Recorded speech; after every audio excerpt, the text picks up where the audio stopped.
বর্ণাঢ্য শোভাযাত্রা, ম্যারাথন, লোকনৃত্য ও নতুন ভোটারদের নিয়ে সচেতনতামূলক কর্মশালার মধ্যে দিয়ে জাতীয় ভোটার দিবস উদযাপন করা হয় মুর্শিদাবাদে। উদ্যোগে জেলা প্রশাসন।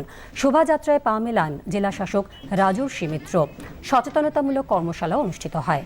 এদিন 18 বছরের নাগরিকদের ভোটদানে উৎসাহ দেওয়ার পাশাপাশি প্রবীণ ভোটারদের সম্মান জানানো হয়। স্লোগান লেখা, কুইজ ও প্রবন্ধ রচনায় প্রথম ও দ্বিতীয় হওয়া ছাত্রীদের পুরস্কার দেওয়া হয়। 2021 সালের বিধানসভা নির্বাচনের সময় থেকে এ পর্যন্ত 2 লক্ষের বেশি ভোটার বেড়েছে মুর্শিদাবাদ জেলায়। 2024-এ জেলায় মোট ভোটার সংখ্যা 56,93,818। মহিলা ভোটার রয়েছেন 28,03,330 জন। তৃতীয় লিঙ্গের ভোটার রয়েছেন 103 জন। জাতীয় ভোটার দিবস প্রত্যেক বছর পালন করা হয়, এবছরও পালন করা হচ্ছে। পালন করার আঙ্গিক হচ্ছে গিয়ে আমরা যেভাবে করি সেটা হচ্ছে গিয়ে সুইপ, আপনারা জানেন, সিস্টেম্যাটিক ভোটার্স এডুকেশন প্রোগ্রাম।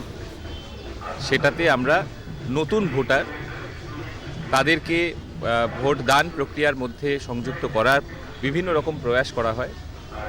এছাড়া যারা ভোটার আছেন সমস্ত রকম ভোটারদেরকে এটা একটা আউটরিচ প্রোগ্রাম ইলেকশন কমিশনের মাধ্যমে, যাতে তারা ভোটদান করতে আসেন, ভোটদানের সাথে যুক্ত হতে পারেন এবং সম্পূর্ণ ফ্রি অ্যান্ড ফেয়ারভাবে তারা ভোটদানের যে দায়িত্ব তাদের সেটা নির্বাহ করতে পারেন। সেই প্রোগ্রামের বার্ষিক একটা প্রোগ্রাম, সেটার হিসেবে আজকে আমরা আয়োজন করেছি।